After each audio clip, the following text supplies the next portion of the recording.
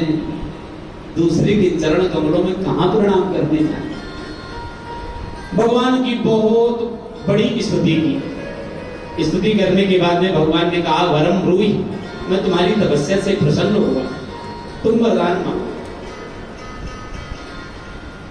ध्रुव जी महाराज ने कहा, अगर आप वरदान देना चाहते हैं तो एक वरदान दे देना, आज के बाद किसी से कुछ मांगने के लिए मैं झोली न फैलाऊं, हाथ न फैलाऊं।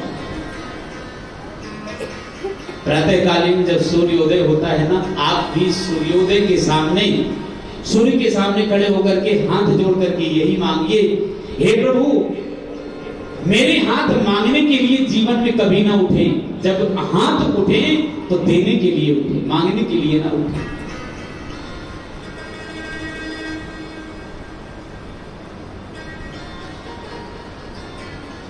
ये कोई मांगना नहीं हुआ।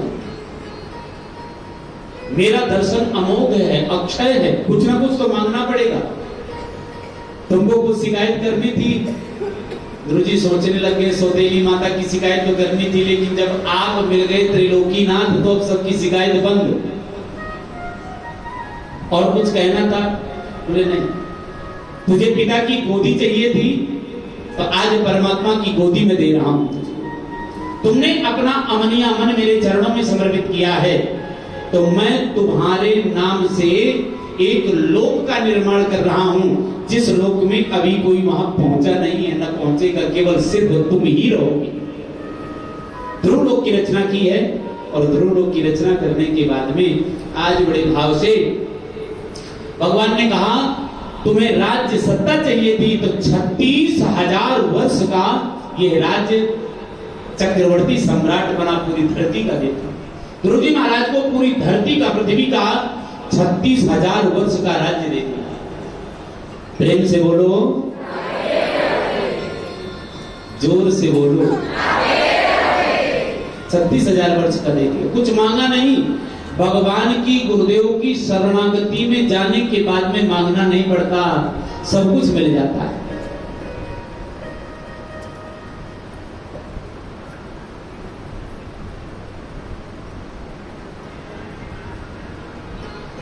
कुछ न बिगड़ेगा तुम्हारा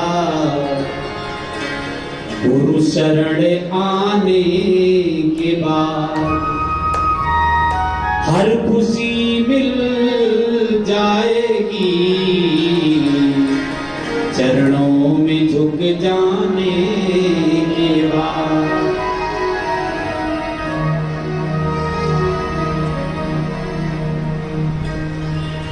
एक कमल के पुष्प के भीतर भौरा छुप गया, सूर्यास्त हो गया, कमल का पुष्प बंद हो गया, तो किसी कवि ने देख लिया, दर्शन कर लिया, बोले कमल का पुष्प जिसमें भौरा छुपा हुआ है घुस गया है, निकल नहीं पा रहा है। क्यों?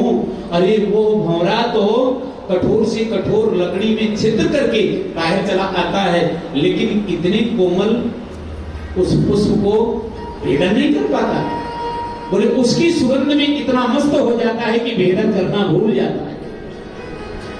तो कवि कहता है कि देख कर काली घटा को हे भ्रमर मत हो निराश, बंद कलियां फिर खिलेगी धूप आ जाने के बाद।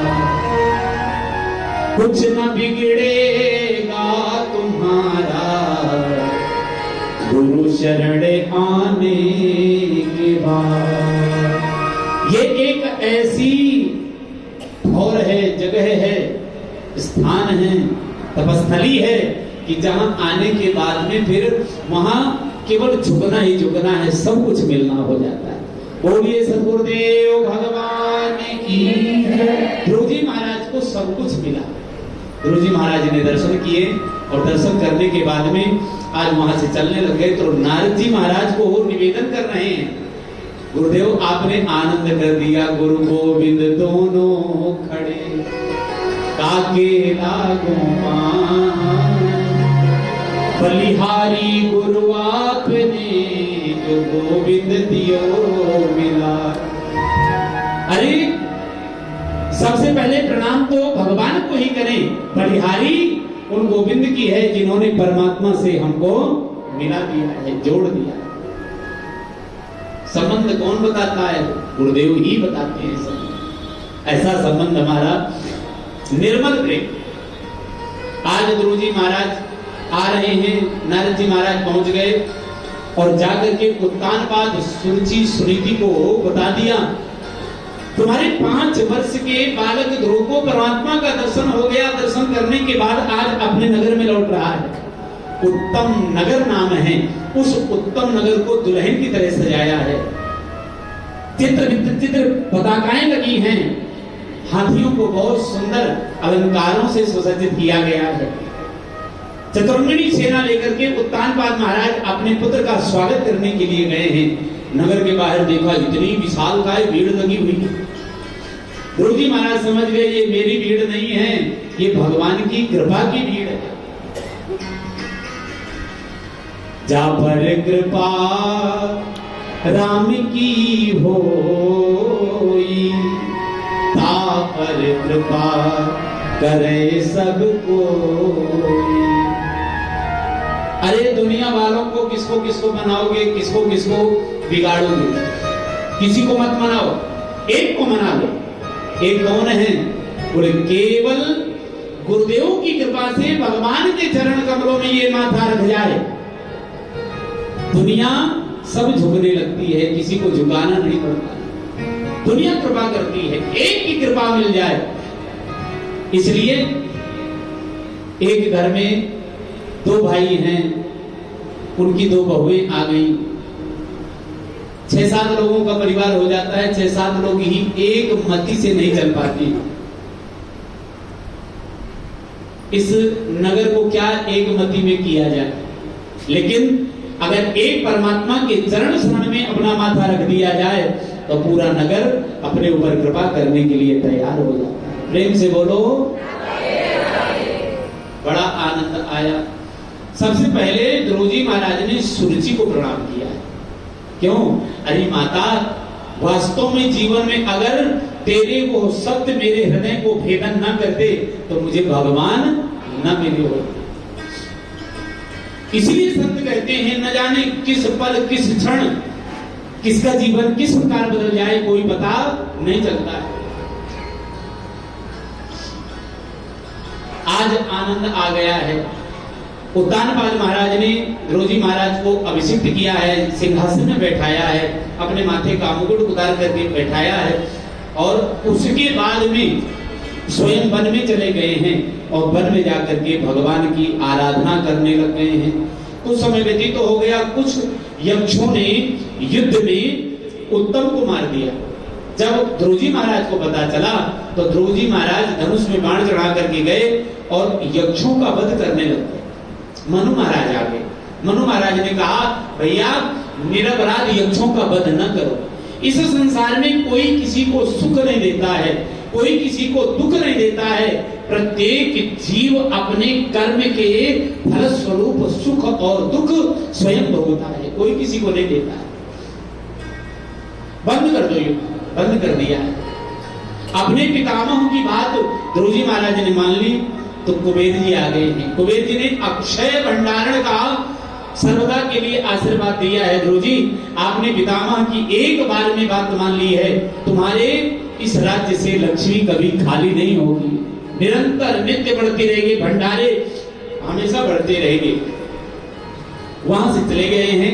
आज निवेदन किया है कि ध्रुव जी ने जो शेष समय बचा था सिंहासन में चक्रवर्ती सम्राट होकर के और पृथ्वी का शासन कर रहे हैं, पालन कर रहे हैं।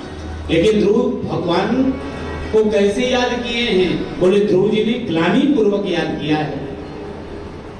ध्रुव सगलानी जप्यो हरि नाम, पावा अचल अनुपम ठाव। ग्लानि हुई ध्रुव जी महाराज के अंतःकरण में, तो ग्लानि से भगवान का नाम स्मरण किया। उनको कैसा पद मिल गया? जो आज भी ध्रुव तारे के नाम से चमकता है। जिन्होंने अपना जीवन भगवान के चरणारविंदों में जोड़ दिया है, आज भी वो ध्रुव जी की तरह हैं। उनकी कीर्ति अमर है, अजर है। उनकी कीर्ति दसों दिशाओं में फैलती रहती है।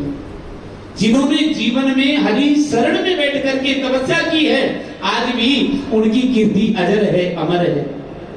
बोलिए श्री सद्गुरुदेव भगवान की जय।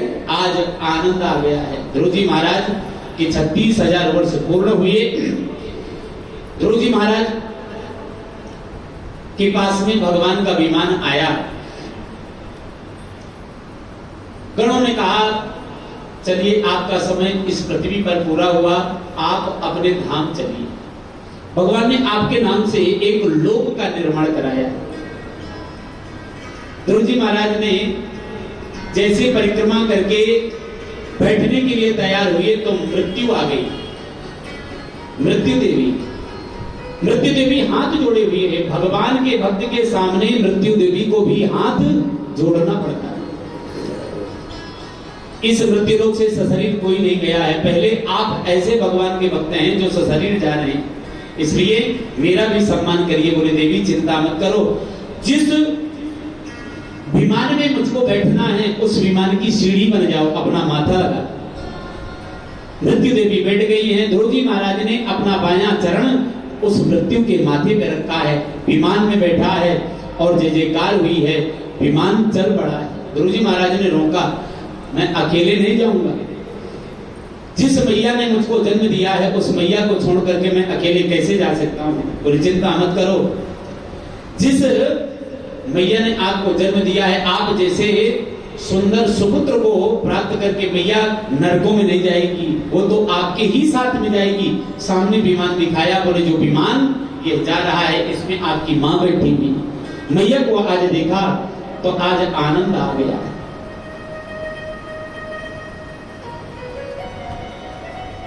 आज भी ध्रुव जी की कीर्ति अजर है, अमर है। क्यों? अपना जीवन भगवान से जिसने जोड़ दिया है, गुरुदेव के चरणों में समर्पित कर दिया है, उसका जीवन आज भी अमर और अजर रहेगा। ध्रुव जी केवल 5 वर्ष की उम्र में भगवान का दर्शन करके आज भी अजर अमर हैं। ध्रुव जी ने ग्लानि से भगवान का नाम जाप किया, लेकिन यदि आप और हम श्रद्धा से नाम जप करेंगे तो क्या हमारा आपका कल्याण नहीं होगा? होगा कि नहीं होगा? होगा। थोड़ा जोर से बोलो, होगा। अष्टमी तो कल है, व्रत आज से ही प्रारंभ कर दिया क्या है? प्रेम से बोलो राधे राधे। आज ध्रुव जी महाराज के आगे वंश की पावन कथा को सुनाते हैं। ध्रुव जी महाराज को विष्णु लोक की प्राप्ति हुई। ध्रुव जी के पुत्र का नाम था उत्कल। उत्कल ने राज्य शासन सत्ता संभाली और इन्हीं के आगे वंश में एक राजा हुए अंग। अंग महाराज ने बहुत बड़े बड़े अनुष्ठान किए, लेकिन एक बार जब अनुष्ठान कर रहे थे तो ये देवता आ नहीं रहे थे, अपना अपना भाग लेने के लिए नहीं आए। ऋतुजों से पूछा, सदस्य से पूछा, तो सदस्यों ने बताया कि इस जन्म में तो आपका एक भी अपराध नहीं है, लेकिन पूर्व जन्म को हम जानते नहीं हैं। पूर्व जन्म का कौन बताएगा? ऋषियों ने कहा पूर्व जन्म में भी कोई अपराध नहीं है, लेकिन एक अपराध ये बन गया कि इस समय आपकी कोई बेटा नहीं है। अगर बेटा हो जाए तो ये सभी देवता आकर के आपके यज्ञ काल दिया हुआ भाग लेने के लिए तैयार हो जाए। उन्होंने एक पुत्रेष्टि काम यज्ञ किया। उनकी धर्मपत्नी का नाम था सुनीता जो मृत्यु की विधिया थी, उस यज्ञ के करने के बाद में उनको एक पुत्र की प्राप्ति हुई जिसका नाम रखवाया गया बेन, महाराज बेन। अब बेटा हो गया, बड़ा आनंद आया, यज्ञ किया, सभी देवता आए, उन्होंने अपना अपना भाग लिया और भाग लेकर के चले गए। लेकिन बेटा अब 5 वर्ष का हो गया, 10 वर्ष का हो गया, तो अब राजा जब राजकाज से निवृत्त होकर के आते तो बेटा से कहते आ जाओ मेरी गोदी में। तो बेटा कहता ना, बेटा दूर भगता चला जाता। बेटा को पढ़ने के लिए भेजा, बेटा पढ़ने से भी मना कर दिया। तो जो राजा का मोह बेटे में लगना चाहिए, पुत्र मोह होना चाहिए, वो राजा का मोह विमुख हो गया। राजा में वैराग्य की जागृति हो गई। बेटा लायक निकल जाए तो पुत्र मोह हो जाता है, और बेटा यदि नालायक निकल जाए तो ये लगता है इसको फूटी आंखों से देखूं, ये मेरी आंखों से दूर रहे। आज ऐसा ही हुआ। राजा ने समझ लिया, बोले मैं चाहे जितना प्रयास करूं ये सुधरने वाला नहीं है। तो राजा महाराज अंग एक दिन रात्रि में अपने ही राज्य की कंदराओं की गुफाओं में छुप गए, भजन करने लग गए। बहुत घोड़े दौड़ाए गए लेकिन कहीं महाराज मिले नहीं। अंत में जब राजा राजगद्दी में नहीं होता तो अराजकता बढ़ जाती है, चोर लुटेरे डकैत बढ़ जाते हैं। और जब ये सब बढ़ गए हैं तो सज्जनों, आज सभी सुनीता मैया के पास में गए और निवेदन किया।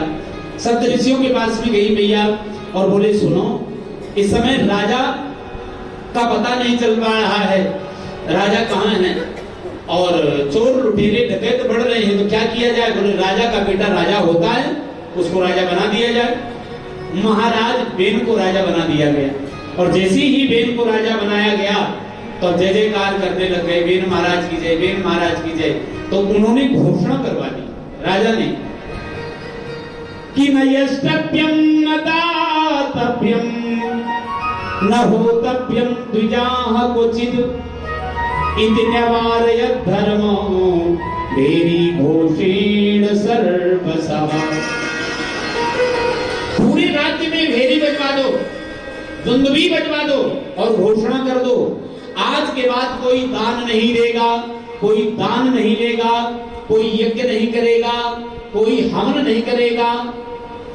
जितने संत हैं ब्राह्मण हैं सबके भंडारे बंद करवा दो। अब संतों को ब्राह्मणों को क्यों भंडारे में ही आनंद आता है? सबके भंडारे बंद हो गए, जितने संत हैं सब नाराज हो गए।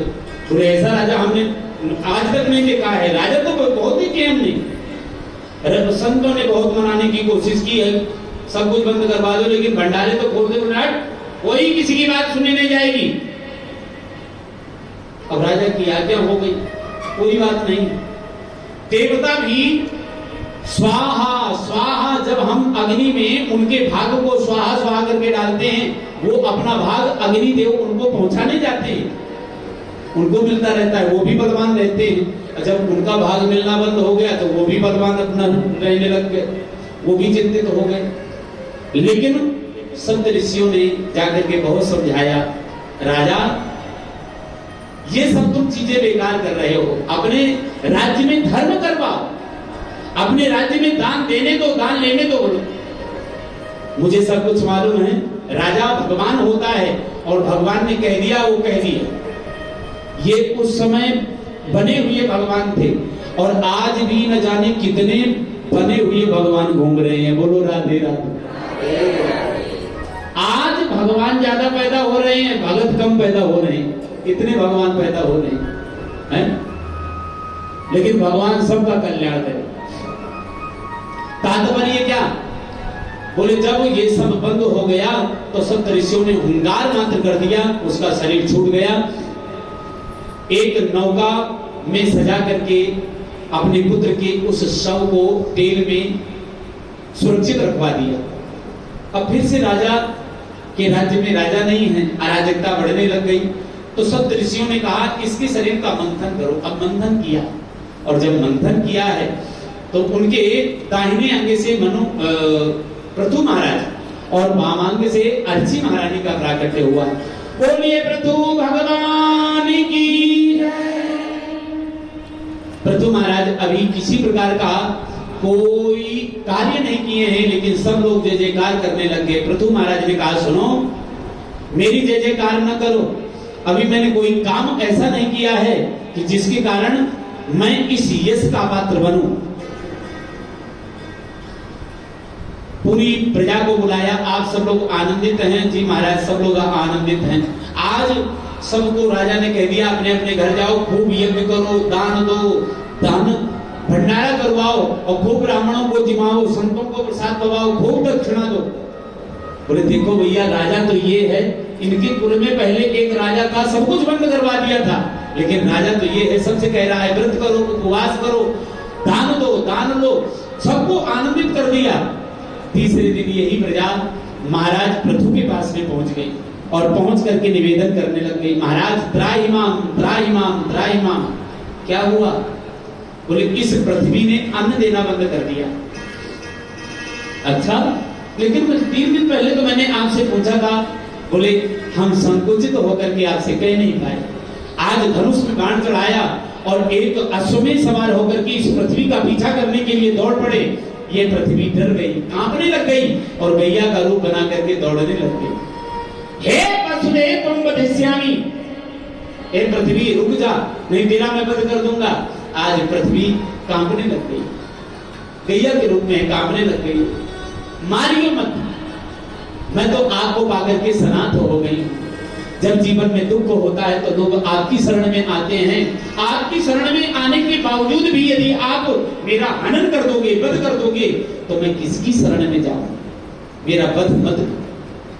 आपने रत्नों को अपने अंदर छुपा लिया है, गर्भ में छुपा लिया है।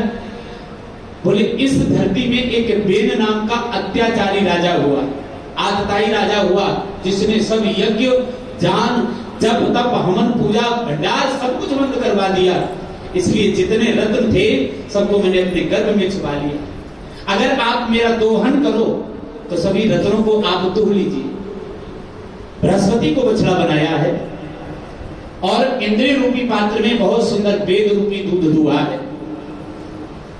आज इंद्र को बछड़ा बनाया है और सुवर्णमय पात्र में अमृत, वीर्य, मनोबल रूपी तेज दूध दुहा है।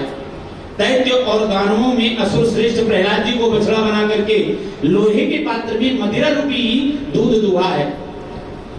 गंधर्व और अप्सराओं ने विश्वावसु को बछड़ा बना करके कमल रूपी पात्र में संगीत, माधुर्य रूपी, सौंदर्य रूपी दूध दुहा है।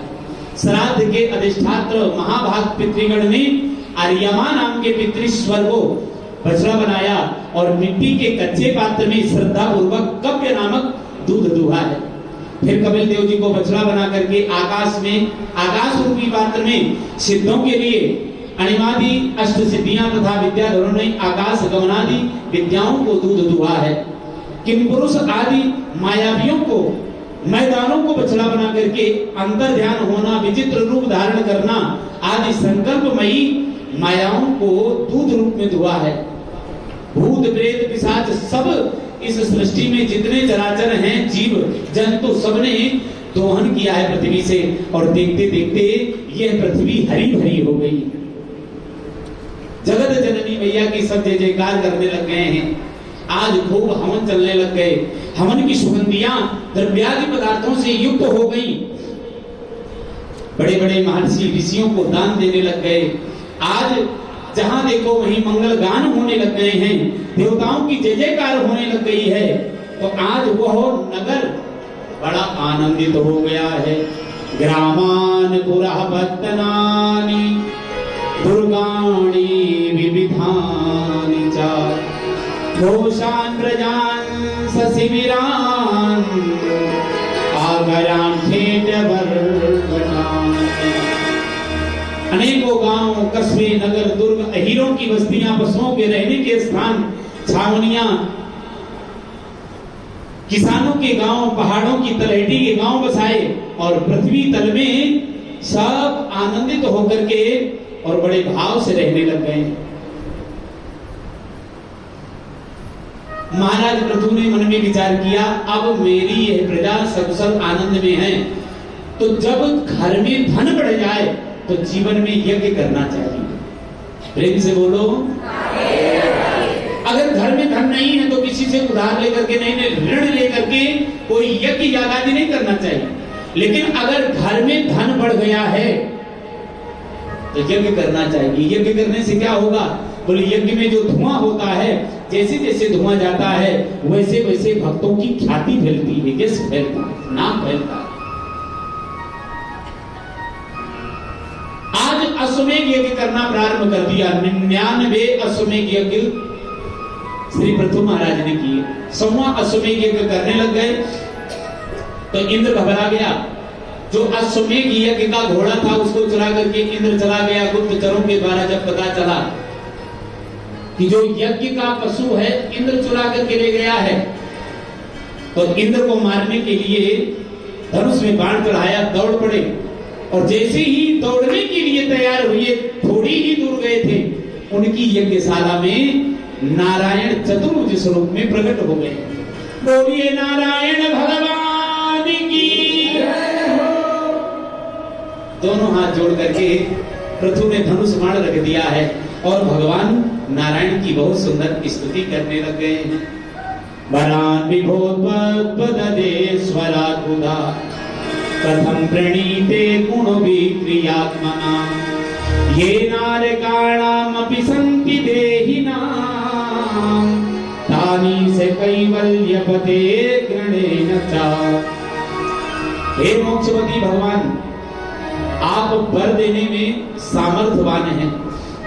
आपने मेरे इस यज्ञ महोत्सव में दर्शन दे करके हमारे यज्ञ की मानो पूर्णाहुति कर दी। बोले कहां जा रहे हो? बोले जा तो रहा था इंद्र को मारने के लिए, लेकिन जब से आपका दर्शन हो गया है अब मेरे यज्ञ की पूर्णाहुति हो गई, मुझे चिंता नहीं है। बोले इंद्र को छोड़ दो, वरदान मांगो, वरम ब्रूहि, मैं तुमसे बहुत प्रसन्न हूं। बोले अगर वरदान देना चाहते हैं तो आप मुझे ऐसा वरदान दें कि मेरे 10,000 कान हो जाएं। कितने कान हो जाएं? 10,000। बहुत सुंदर बात मांगी। और भगवान से मांगना चाहिए तो यही मांगना चाहिए, ऐसा ना मांगो कि बहू के 4 साल है गए शादी के, कोई छोरा छोरी ना, एक छोरा ही है जाए। अगर मांगना है तो ऐसे मांगो कि 4 साल रह गए हैं, कोई छोरा छोरी ना है, आप ही लाला बनकर आ जाओ। अगर मांगा उन्होंने दे दिया धुंधकारी जैसा तो क्या करोगे? हैं? इसलिए आप ही लाला बनकर के आ जाओ। तो जिस तरह से भक्त मांगता है, आज भक्ति के अनुसार पृथु महाराज मांग रहे हैं। ना कामये नाथ तदाप्यहं क्वचित् न यत्र युष्मा चरणाम्बुजासवः महत्तमान्तर हृदयान्मुखच्युतो विधस्व कर्णायुतमेव मे वरः। हे नाथ, मैं उस मोक्ष पद को भी प्राप्त नहीं करना चाहता हूं, मुझे नहीं चाहिए। मोक्ष मिलने के बाद में फिर यह जीव आपके चरण की सन्निधि में रहता है, आपकी इन कथाओं को, आपके इन यज्ञ यागादि कर्मों का फिर उसको अवसर नहीं मिल पाता है। इसलिए मैं मोक्ष नहीं चाहता। मैं क्या चाहता हूं? मैं चाहता हूं कि आपकी जहां जहां कथाएं हो रही हों उन कथाओं को मैं सुनता रहूं। कथा से मेरा विशेष प्रेम है। ये आज शरीर युवावस्था को प्राप्त है, इसलिए जहां जहां कथा होती है हम चल करके चले जाते हैं। एक दिन ये आएगा, ये शरीर बूढ़ा हो जाएगा, चलने फिरने में असमर्थ हो जाएगा, तो खटिया में लेट जाऊंगा।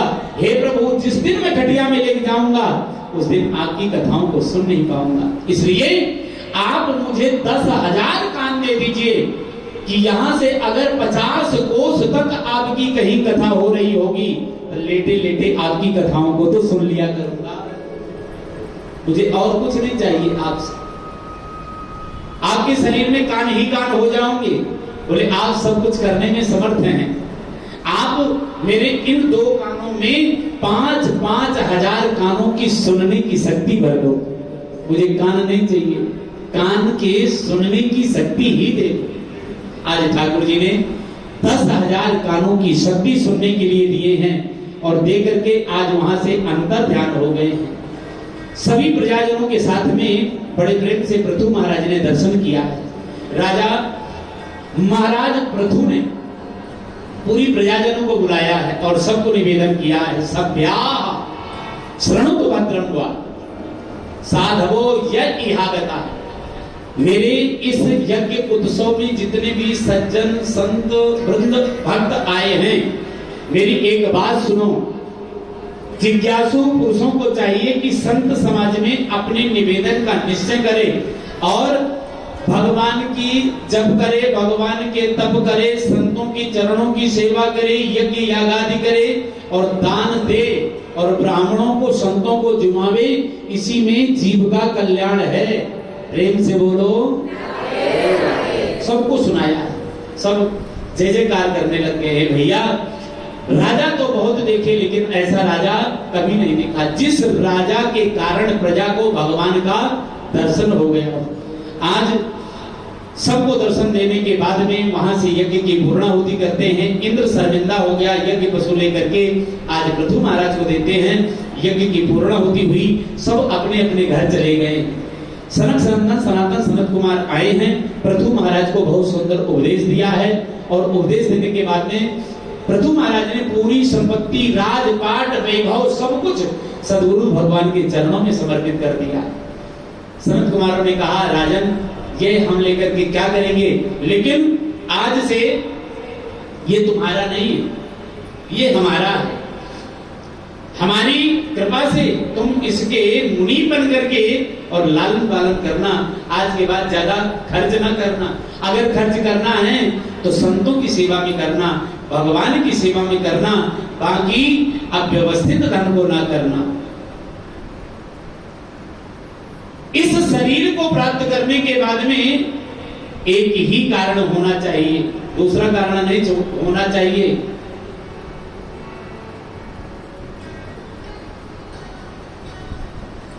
पाई न जहि परलोक समाना। जिस शरीर को प्राप्त करने के बाद में आवागमन के चक्कर को जो सुधारता नहीं है,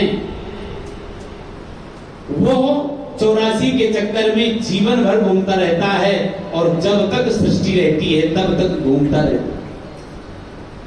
सब संत कहते हैं, सब महापुरुष कहते हैं, सब विद्वान कहते हैं, सब शास्त्र कहते हैं, भागवत चरण आराधना करो और भगवान के धाम चले जाओ। प्रेम से बोलो, सब चले जाओ।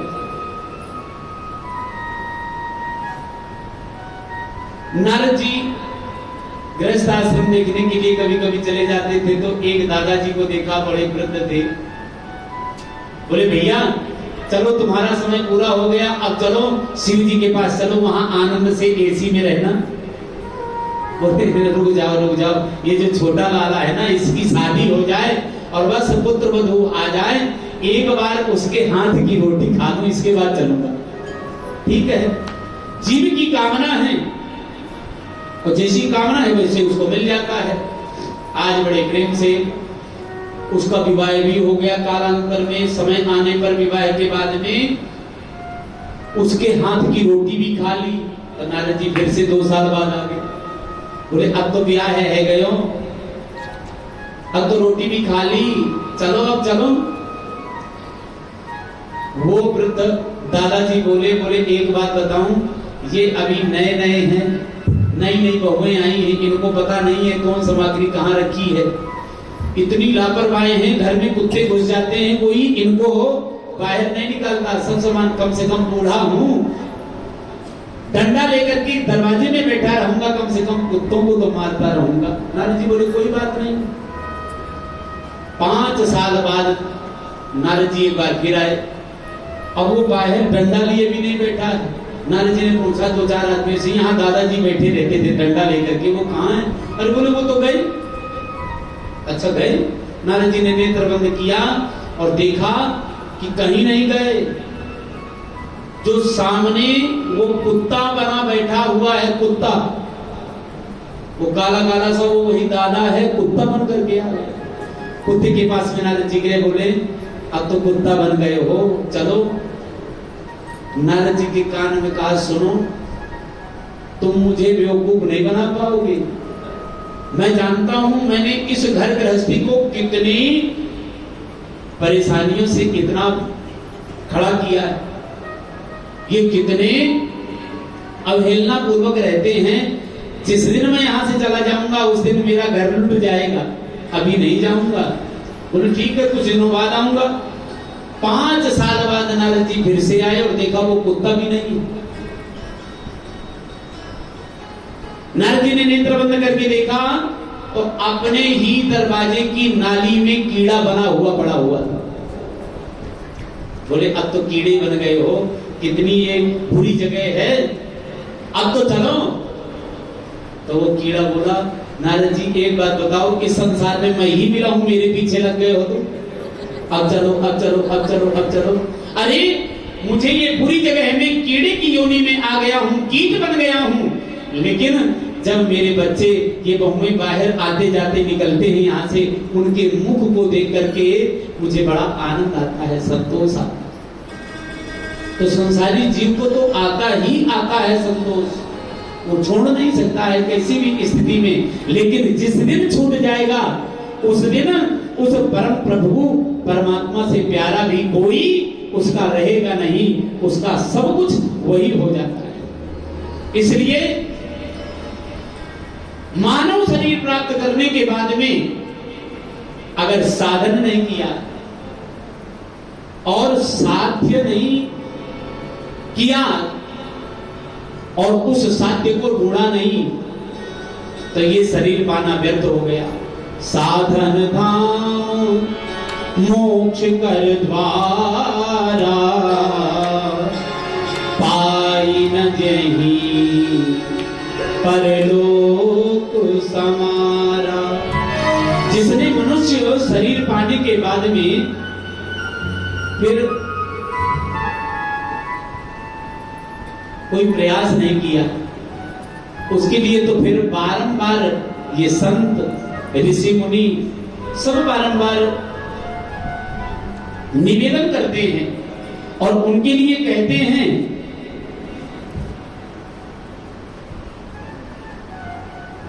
भगवान की शरणागति अगर एक बार तुम ले लो तो फिर तुम्हारे जीवन में आनंद ही आनंद बरसेगा।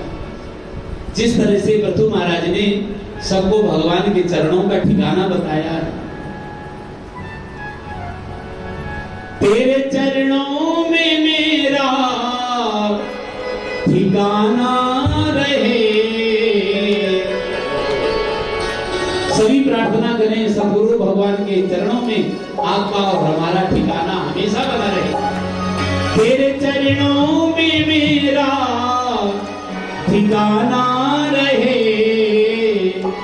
जो भी देखे मुझे दीवाना कहे, जो भी देखे मुझे दीवाना कहे। तेरे चरणों में मेरा ठिकाना रहे, तेरे चरणों में मेरा ठिकाना रहे। जो भी देखे मुझे दीवाना कहे, जो भी देखे मुझे दीवाना कहे। जो भी देखे मुझे दीवाना कहे, जो भी देखे मुझे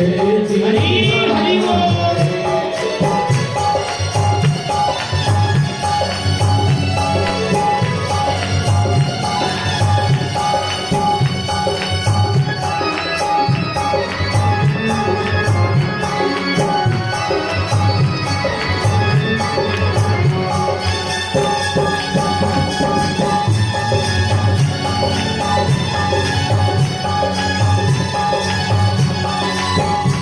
आके एक बार मुझको तू यूं देख लो, आके एक बार मुझको तू यूं देख लो, आके एक बार मुझको तू यूं देख लो, आके एक बार मुझको तू यूं देख लो। मेरे रुसवाई का माजरा देख लो, मेरे रुसवाई का माजरा देख लो, मेरी रुसवाई का माजरा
हम सबको लग रहा है कि हम ठुमुक ठुमुक करके नाचे, लग रहा है ना?